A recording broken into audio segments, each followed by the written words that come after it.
Mga kalapatids, yung isang inakay sisingsingan na. Ito yung isang parapol natin mga kalapatids. Yan, pinasok na yung singsing. Itutulak na lang ng stick mga kalapatids.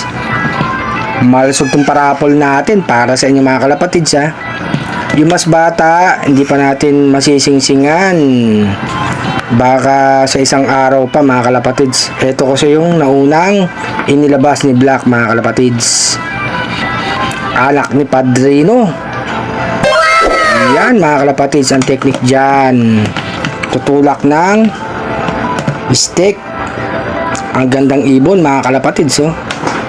Ayan, sabi ko nga sa inyo, follow lang sa aking page. Kung gusto nyo sumali sa parapol ko, subscribe sa aking YouTube channel mga kalapatids. At join kayo sa grupo Arsenal Panzers Group. Sundin lang ang 3 mechanics. Kasali na kayo sa parapol natin mga kalapatids. Yung mga gustong sumali dyan ha, join na kayo sa parapol ni Arcelop.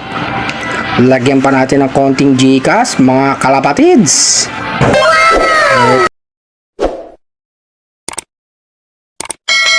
Magandang ibon, anak ni Padrino at saka ni Black mga kalapatids. Parapol ni Arcelop para sa inyo, sa mga suporta nyo mga kalapatids na laging nandyan. Salamat sa suporta nyo mga kalapatids.